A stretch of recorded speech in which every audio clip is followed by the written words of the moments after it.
রাসূলুল্লাহ সাল্লাল্লাহু আলাইহি ওয়াসাল্লাম বলেছেন, তোমরা 7টি ধ্বংসাত্মক গুনাহ থেকে বেঁচে থাকো। সাহাবীগণ জিজ্ঞাসা করলেন, হে আল্লাহ রাসূল, সেগুলো কি?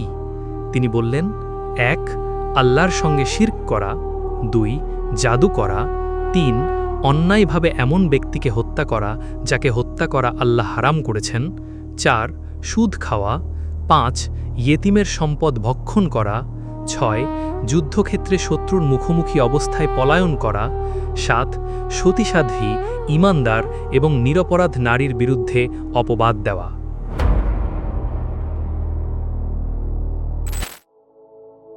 বিসমিল্লাহির রহমানির রহিম। সমস্ত প্রশংসা আল্লাহ তাআলার জন্য। আমরা তারই প্রশংসা করি, তারই সাহায্য চাই এবং তারই কাছে ক্ষমা প্রার্থনা করি। দরুদ ও সালাম বর্ষিত হোক আমাদের প্রিয় নবী মুহাম্মদ সাল্লাল্লাহু আলাইহি ওয়াসাল্লাম, তার পরিবার, তার সাহাবীগণ এবং কিয়ামত পর্যন্ত তার অনুসারীদের ওপর। প্রিয় দর্শক ও শ্রোতাবৃন্দ, আসসালামু আলাইকুম ওয়া রাহমাতুল্লাহি ওয়া বারাকাতুহু। আজ আমরা এমন একটি গুরুত্বপূর্ণ বিষয় নিয়ে আলোচনা করব, যে বিষয়টি প্রত্যেক মুসলিমের জানা অত্যন্ত জরুরি। বিষয়টি হল যেই 7টি গুনাহ মানুষকে ধ্বংস করে। এই 7টি গুনাহের কথা স্বয়ং রাসূলুল্লাহ সাল্লাল্লাহু আলাইহি ওয়াসাল্লাম সহিহ হাদিসে উল্লেখ করেছেন। হাদিসে এসেছে, রাসূলুল্লাহ সাল্লাল্লাহু আলাইহি ওয়াসাল্লাম বলেছেন, তোমরা 7টি ধ্বংসাত্মক গুনাহ থেকে বেঁচে থাকো।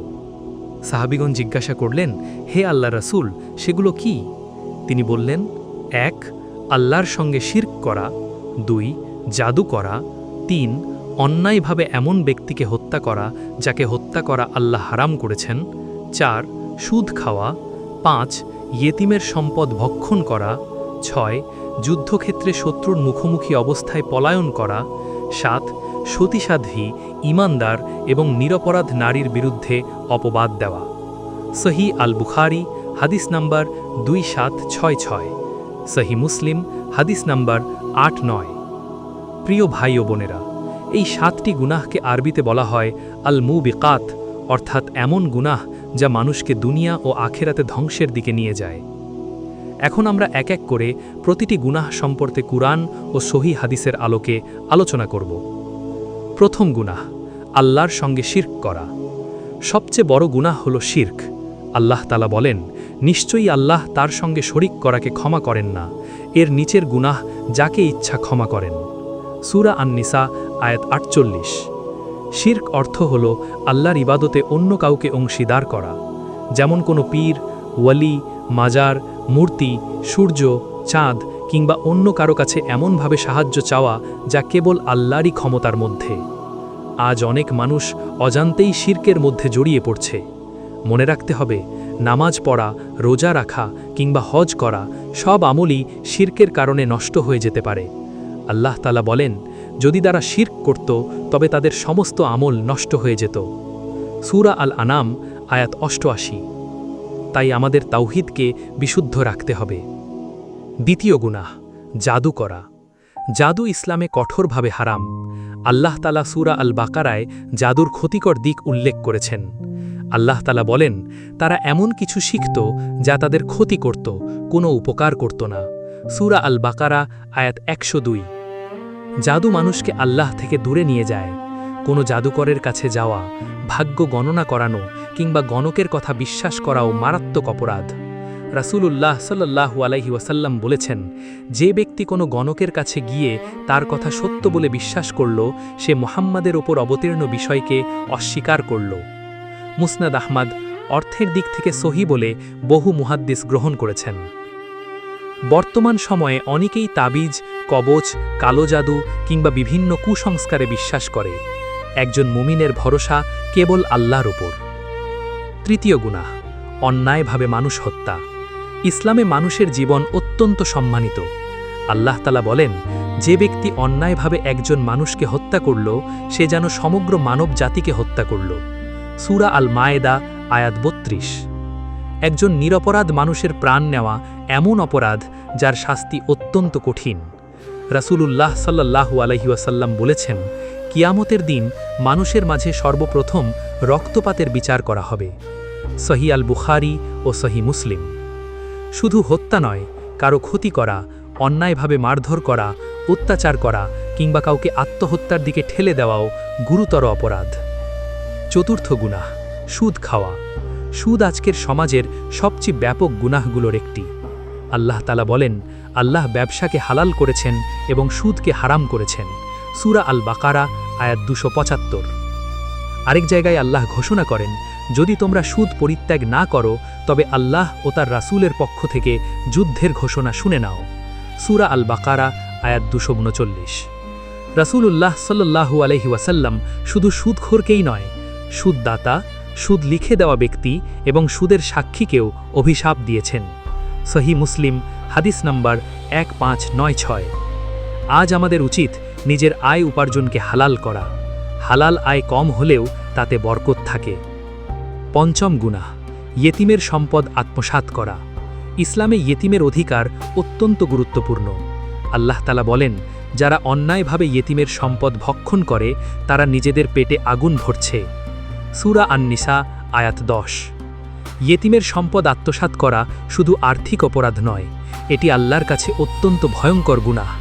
বরং রাসূলুল্লাহ সাল্লাল্লাহু আলাইহি ওয়াসাল্লাম ইয়েতিমের লালন পালনের এত বড় মর্যাদা দিয়েছেন যে তিনি বলেছেন, আমি ও ইয়েতিমের দায়িত্ব গ্রহণকারী ব্যক্তি জান্নাতে এভাবে পাশাপাশি থাকব। এ কথা বলে তিনি তার 2 আঙুল একত্র করে দেখিয়েছিলেন। সাহিহ আল বুখারী হাদিস নাম্বার 5304। ষষ্ঠ গুনাহ, যুদ্ধক্ষেত্র থেকে পলায়ন করা। এখানে উদ্দেশ্য হল বৈধ ইসলামী যুদ্ধে মুসলিম বাহিনীর সঙ্গে থেকে কাপুরুষের মতো পালিয়ে যাওয়া। এটি মুসলিম সমাজকে দুর্বল করে দেয়। আল্লাহ তাআলা সূরা আল আনফালে যুদ্ধক্ষেত্র থেকে অন্যায়ভাবে পলায়নের ব্যাপারে কঠোর সতর্কতা দিয়েছেন। সূরা আল আনফাল আয়াত 15-16। এই বিধান নির্দিষ্ট স্বরূপী প্রেক্ষাপটের সঙ্গে সম্পর্কিত। সাধারণ জীবনের ভয় বা দৈনন্দিন সমস্যার সঙ্গে এটি এক নয়। আজকের দিনে আমাদের জন্য শিক্ষাটি হল সত্যের পথে দৃঢ় থাকা, ন্যায়ের পক্ষে অবস্থান নেওয়া এবং দায়িত্ব থেকে পালিয়ে না যাওয়া। সপ্তম গুনাহ, সতীসাধ্বী ঈমানদার নারীর বিরুদ্ধে অপবাদ দেওয়া। ইসলাম মানুষের সম্মান রক্ষা করেছে। কোনো নির্দোষ নারী বা পুরুষের বিরুদ্ধে ব্যভিচারের অপবাদ দেওয়া অত্যন্ত বড় গুনাহ। আল্লাহ তাআলা বলেন, যারা সতীসাধ্বী ঈমানদার নারীদের বিরুদ্ধে অপবাদ দেয় তারা দুনিয়া ও আখিরাতে অভিশপ্ত। সূরা আন-নূর আয়াত 23।